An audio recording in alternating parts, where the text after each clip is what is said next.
début de week-end à tous et merci de suivre ce journal sur BSC TV. Procès Kamwina Sampou, branche Kinshasa, l'heure de vérité a sonné dans l'affaire opposant le ministère public aux 36 présumés miliciens. L'organe de la loi a su mettre à nu les stratégies adoptées par les prévenus Chimanga, Ngalamouloumé et Moukadi, consistant à s'ignorer mutuellement devant la barre.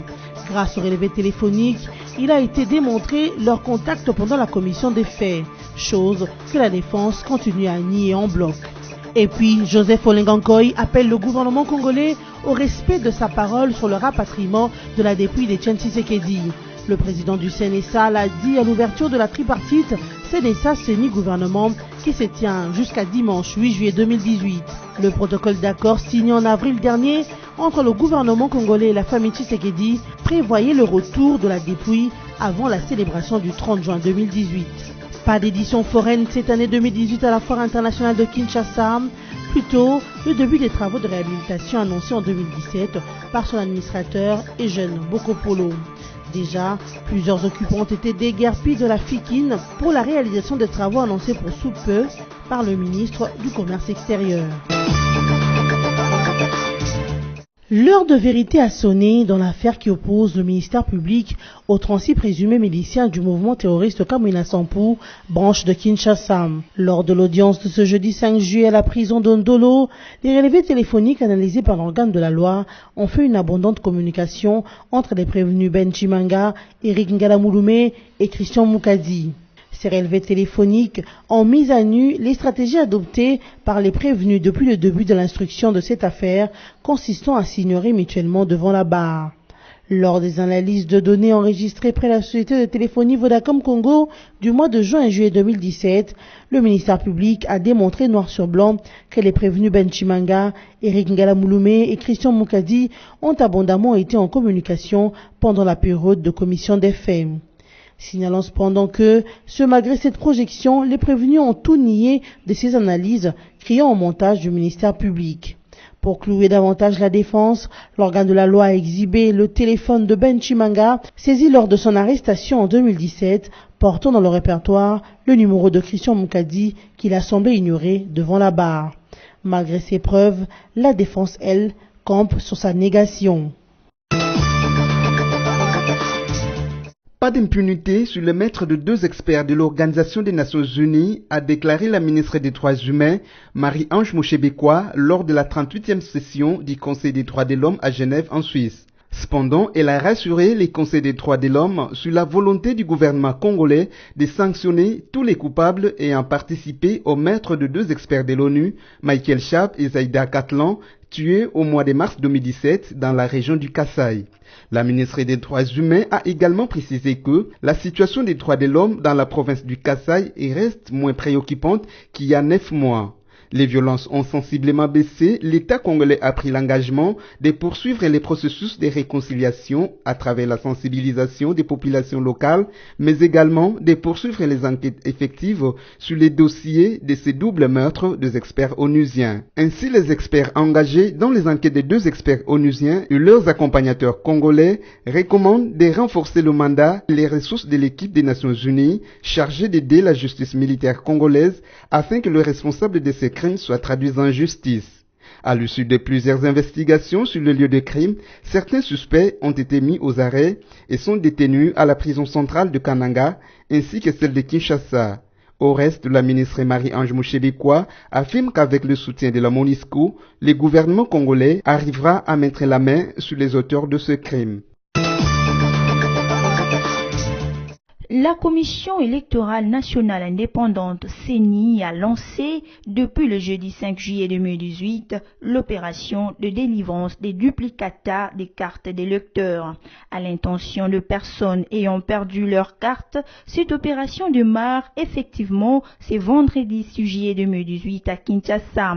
D'après le chargé de communication de la CENI, Jean-Baptiste Itipo, il y a quelques étapes à suivre. La procédure à suivre est est conforme à l'article 27 de la loi portant identification et enrôlement des électeurs qui stipule qu'après la révision du fichier électoral, l'électeur ayant perdu sa carte fasse attester cette perte auprès d'un officier de police judiciaire qui lui délivre un procès-verbal de perte de carte de lecteur. Ensuite, il sera appelé à remplir un formulaire des demandes du duplicata si le chef d'antenne de la CENI ou son délégué confirme qu'il était bien inscrit à l'un des centres d'inscription, a indiqué le chargé de communication de la CENI. De son côté, l'administration électorale précise que la délivrance de la carte de lecteur est gratuite au niveau des antennes de la CENI placées en ces moments dans les BRTC. Par ailleurs, Jean-Baptiste Itipo insiste sur le fait que chaque électeur n'a droit qu'à 2 duplicata et cette délivrance n'a lieu que lorsque l'électeur a observé la procédure établie pour la demande de duplicata de la carte d'électeur accidentellement perdue. L'Union pour la nation congolaise, l'INC, s'oppose radicalement de la Commission électorale nationale indépendante qui oblige aux candidats députés provinciaux de produire en original la lettre d'investiture ainsi que le prêt de caution de paiement en original. C'est à l'issue d'une réunion du bureau politique élargi à d'autres instances du parti tenue le 5 juillet 2018 sous la direction de Vital Kamerhe que l'INC évoque de difficultés logistiques qui rendent d'après elle impossible les exigences de la CENI. Pour Jean Baudouin Mayo, secrétaire général de l'INC, il ne voit pas un de parti politique qui peut être capable de produire la lettre d'investiture en original et de preuve de paiement de caution originale vu qu'il se pose de problèmes avec le dépôt de la liste d'investiture en format original dans les différentes circonscriptions. Cependant, les partis chers à Vital Kamerhe proposent à la CENI d'accepter de réceptionner tous les dossiers à partir de Kinshasa et de mettre à contribution ses moyens logistiques pour les acheminer à travers les provinces. Par ailleurs, l'Union pour la nation congolaise déclare à être prêt pour les élections. Elle compte aligner plus de 715 candidats députés provinciaux pour son propre compte et plus de 300 candidats dans le cadre de son regroupement électoral. Le président du Conseil national de suivi de l'accord CNSA, Joseph Olengankoi, a exhorté le gouvernement congolais à matérialiser le vœu émis par le chef de l'État Joseph Kabila pour le rapatriement de la dépouille mortelle d'Étienne Tshisekedi. Il a dit lors de son mot des circonstances à l'ouverture de la tripartite gouvernement CENI-CNSA. À cet effet, la question sur le rapatriement de la dépouille mortelle de feu Étienne Tshisekedi était inclue dans l'ordre du jour des assises de la tripartite. D'après le président du CNSA, le feu Étienne Tshisekedi, digne fils du pays, mérite des obsèques nationales à la hauteur de son œuvre politique en faveur de la démocratie congolaise.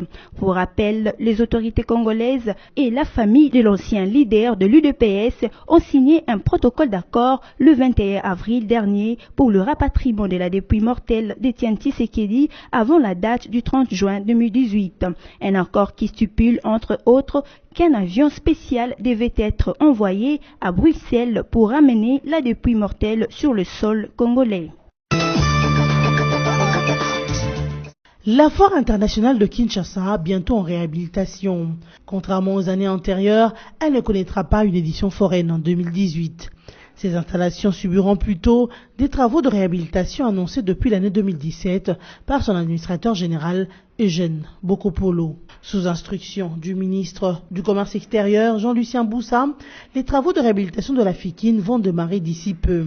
Cela s'explique du fait qu'au début du mois de mai, il a été demandé de déguerpir tous les occupants ayant placé leur kiosque non loin du bureau de l'AG Bokopolo. Cependant, seule la partie de l'entrée Voda City reste en activité, occupée par une vingtaine de kiosques pour la tenue d'une kermesse. La direction commerciale de la FIKIN, qui a l'habitude d'offrir à chaque année de l'édition foraine des demandes d'offres d'espace sous forme écrite distribuées gratuitement, ne l'a pas fait conformément à cette décision du ministre.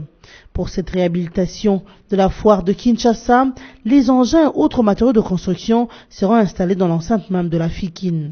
La population quinoise se dit satisfaite de cette initiative car elle souhaite voir les installations de la foire internationale de Kinshasa retrouver sa valeur avec notamment tous les jeux qu'on y trouvait il y a plusieurs décennies.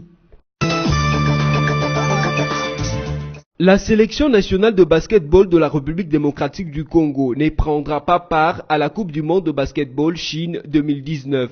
Placée dans le groupe B des éliminatoires Zone Afrique, la RDC finit 4e en match retour du premier tour de ces éliminatoires après avoir battu l'Égypte et l'Angola, mais elle a perdu face au Maroc 58-61 après prolongation.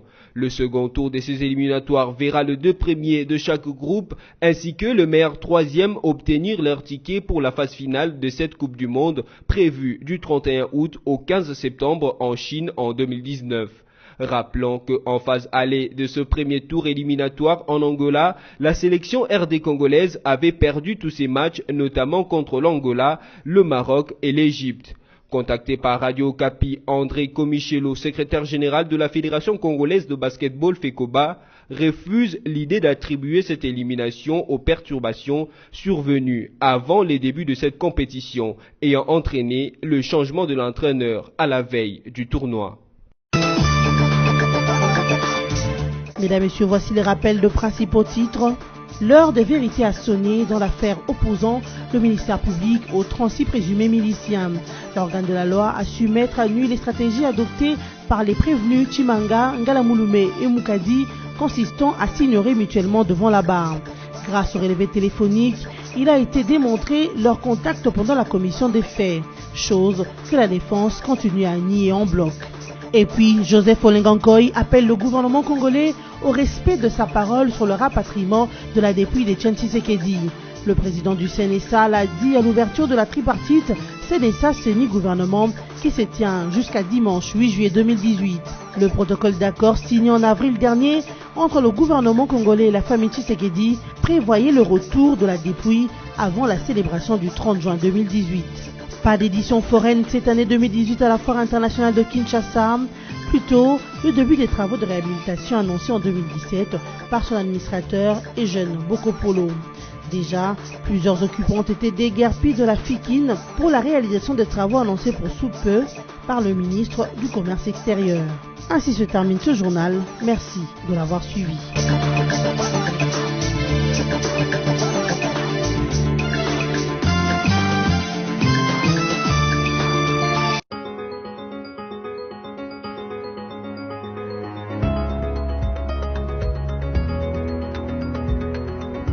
Bon début du week-end à tous, mesdames, messieurs, merci de suivre la revue de presse en ligne de ce vendredi 6 juillet 2018. Commençons avec Congo Virtuel qui note en grand titre « La menace des guerres contre la RDC se précise ». Dans l'une de ses adresses aux signataires de la charte constitutive du Front commun pour le Congo FCC, Néhémie Wilanya-Wilonja, directeur de cabinet du président de la République, les avait prévenus contre le plan d'agression qui se trame contre la RDC. Le Congo fait l'objet de la convoitise des lobbies mafieux et impérialistes. Les prévenait-il, indiquant clairement que nous sommes aujourd'hui dans une logique de guerre, une guerre contre de monstres invisibles. Aujourd'hui, ces propos tendent à trouver des justifications avec la sortie du bois de tous ces acteurs qui ne font plus mystère de tout ce plan de déstabilisation de la RDC ou des conquêtes du pouvoir par de voies extra-électorales. Poursuivons cette revue de presse avec Forum des As qui écrit « La CENI clôture ce 8 juillet pour une opération de dépôt sans candidat. Depuis 2 jours, la CENI continue à taper du poing sur la table en rapport avec le province. La date de clôture prévue au calendrier électoral pour les dépôts des candidatures, c'est le dimanche 8 juillet dans quelques 2 jours. La centrale électorale fait savoir qu'il n'y aura aucune prolongation possible, sinon elle impacterait négativement sur les restes des opérations préélectorales dans la date du 23 décembre pour la tenue des élections générales. Or, dans presque toutes les provinces, il n'y a pas eu d'engouement autour de bureaux d'enregistrement des candidats, du moins jusque hier, presque 2 semaines après les débuts de l'opération. Pire encore, dans la Chuapa et la Mongala, les plus démunis des provinces de l'ancien Équateur où l'on parle des déserts total devant le bureau d'enregistrement de candidature. La raison de ces désintérêts semble bien être le taux prohibitif de la caution dont le montant est de $1000 américains par candidat. candidats désignés sur la liste électorale. Bouclons cette revue de presse avec la radio Okapi qui titre « Province à Kinshasa, le parti politique s'active à déposer leur dossier mais relève des contraintes ».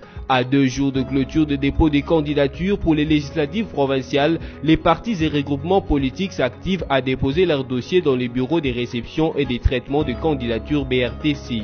Selon le calendrier de la CENI, cette opération devra prendre fin dimanche 8 juillet et aucune dérogation ne sera accordée. Au mouvement des solidarités pour le changement MSC de Laurent Batoumona, l'heure est au dernier réglage et l'harmonisation de dossiers. Certaines formations politiques assurent qu'elles essayent de rester dans les délais de la Commission électorale nationale indépendante. Toutefois, elles relèvent certaines difficultés liées notamment à la caution à payer, les machines à voter et les fichiers électoraux. D'autres disent encore se concerter pour fixer la date des dépôts. Cette revue de presse est terminée. Merci à vous de l'avoir suivi et à la prochaine.